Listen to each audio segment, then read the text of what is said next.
And again, I think I'm so encapsulated by stories because I'm an English major, because there's so much richness and depth in them.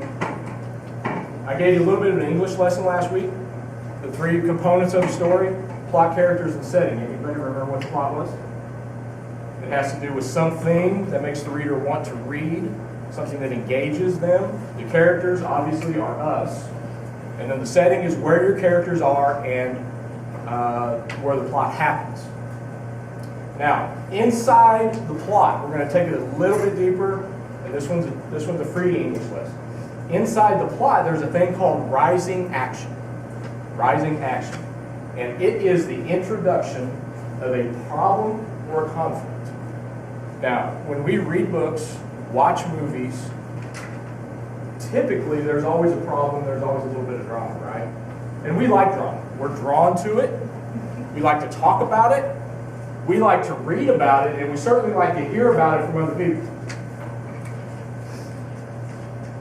The stories that we have, do we necessarily like to talk about the drama or the problems or the conflict? No. Why not? Dirty and messy. We like to talk about the good stories, the feel-good stuff, but we never, ever, ever like to talk about the rise of conflict. But we can't change what's already been written, right? What's already happened is happened, and we can't change it. But listen to me. The decisions, and we talked about decisions last week, the decisions you make today, let's forget about yesterday.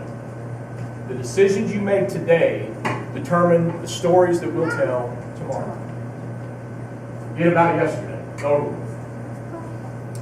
How will you deal with the rising action plays a major part.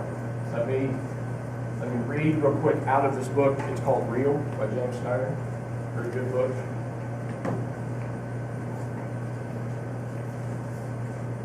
When we fail to consistently evaluate our life and faith, we can all too easily drift to a place we would never intentionally go.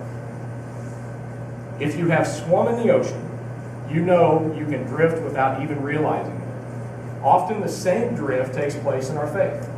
We tend to assume that because we once chose to live in tune with God's desires for our life by following Jesus, we will always and automatically continue to do so.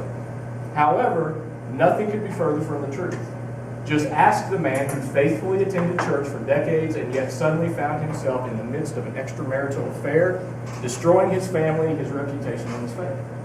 Ask the Christian woman who found herself trapped in a life of addiction to prescription drugs in an attempt to quench the loneliness and purposelessness of her life. Ask the longtime church leader who became wrapped in a cocoon of self-righteousness and legalism. None of these individuals or others like them intends to end up in the midst of such undesirable, dishonorable circumstances that destroy lives and families and churches. But in the absence of honest self-evaluation, we are inclined to slowly drift away from the life-giving relationship with Jesus. So that's kind of how today's going to go. So we're going to be honest today. We're going to deal with some stuff today.